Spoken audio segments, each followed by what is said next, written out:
اعوذ باللہ من الشیطان الرجیم بسم اللہ الرحمن الرحیم۔ السلام علیکم، کیسے ہیں سب لوگ؟ جی،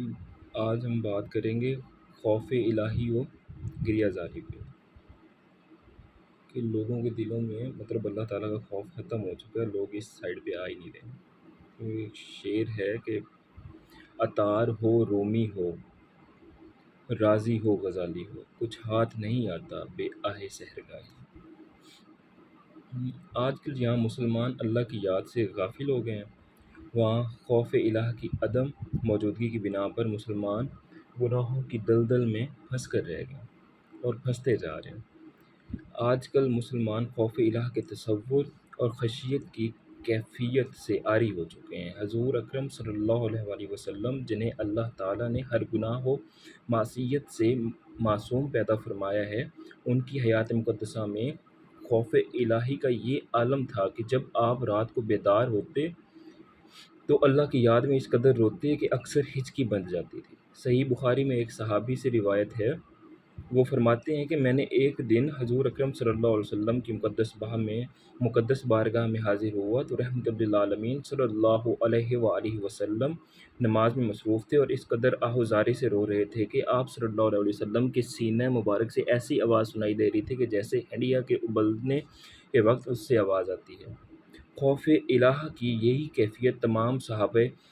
کرام رضی اللہ تعالی عنہم میں نظر آتی ہے۔ ہم کتنے بدقسمت ہیں کہ ہر وقت یاد الہی سے گریز کرتے ہوئے ذرا بھر خوف الہ نہیں رکھتے، حالانکہ ہم سراسر ظلم و معصیت کی وادیوں میں بھٹک رہے ہیں اور سرکشی اور بغاوت کی دنیا میں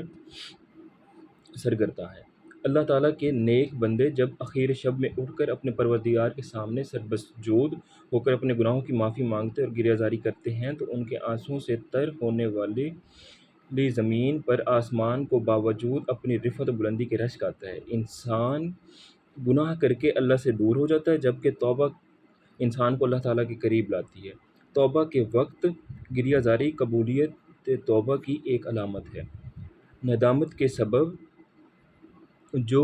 آنسو گناہ گار کی آنکھوں سے گرتے ہیں، حدیث شریف میں آیا کہ وہ آنسو قیامت کے روز شہیدوں کے خون کے برابر وزن کیے جائیں گے۔ ایک مثال ہے کہ جیسے کہ روڈ پہ لوگ جا رہے ہیں تو وہاں پہ لکھا ہوتا ہے کہ کیمرے کی آنکھ آپ کو دیکھ رہی ہے، تو بڑے محتاط ہو جاتے ہیں کہ ہم لوگوں کی نظر میں نہ آ جائے۔ ان کو یہ خوف نہیں آتا کہ کچھ کرتے ہوئے کہ اللہ پاک کی ذات ہمیں ہر وقت دیکھ رہی ہے، وہ پھر بھی گناہ کر جاتے ہیں۔ تو اس لیے کہ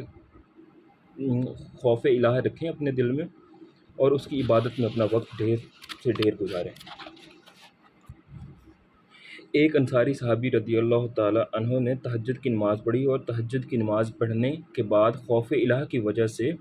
بہت زیادہ روتے رہے۔ صبح کو جب بارگاہ رسالت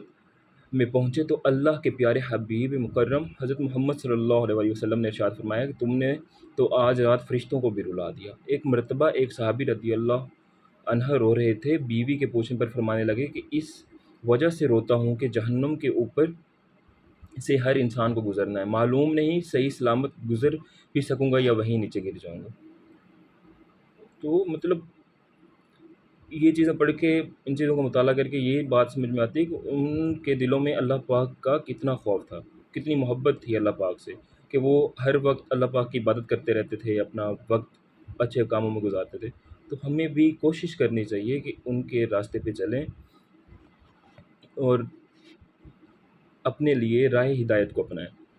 وہ مسلمان انتہائی خوش قسمت ہے جو اپنے رب کے سامنے عاجزی و انکساری کے ساتھ گریہ زاری کرتا ہے۔ جب ساری دنیا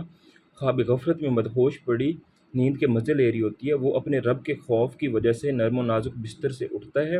اور رات کی تاریکی میں وضو کرتا ہے اور اپنے رب کے سامنے سجدہ ریز ہو کر اپنے گناہوں کی معافی مانگتا ہے اور اپنے گناہوں پر نادم و شرمندہ ہو کر آنسو بہاتا ہے، تو اللہ تعالیٰ کی رحمت جوش میں آتی ہے اور اللہ تعالیٰ اپنے لطف و کرم کی بارش اپنے بندے پر برساتا ہے۔ اس میں ایک شعر ہے کہ دل کی گہرائی سے تیرا نام جب لیتا ہوں، دل کی گہرائی سے تیرا نام جب لیتا ہوں، چومتی ہے میرے قدموں کو بہار کائنات۔ تو خوف الہ کی اہمیت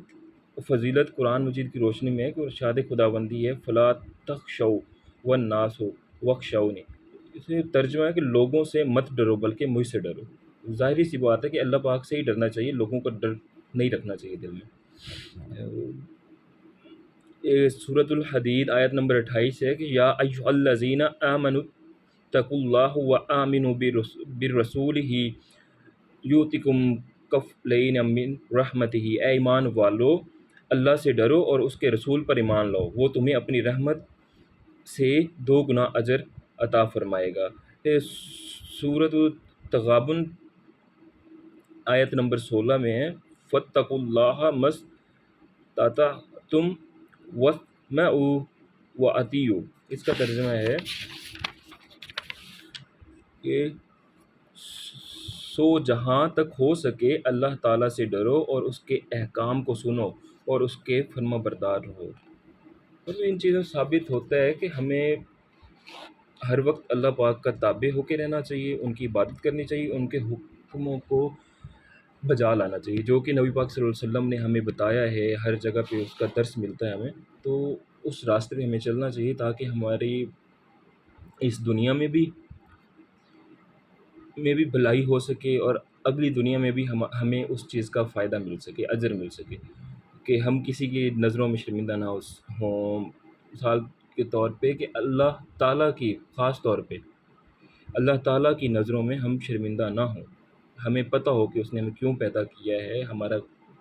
مقصد حیات کیا ہے، ہم نے کیا کرنا۔ تو زیادہ سے زیادہ اللہ تعالیٰ کی عبادت کریں، خوف الہ رکھیں دل میں، اور اللہ کی مخلوق سے پیار کریں، اپنے اخلاق اچھے رکھیں۔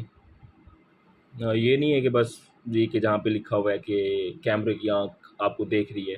تو وہاں پہ بندہ رک جائے، کوئی حرکت نہیں کرنی ہے، کہیں ہم پھنس نہ جائیں۔ تو یار یہ بھی سوچو کہ مطلب اللہ پاک ہمیں ہر وقت دیکھ رہے ہیں، ہم جتنے مرضی پردوں میں چھپ کے گناہ کر لیں اللہ پاک کی نظر میں ہیں،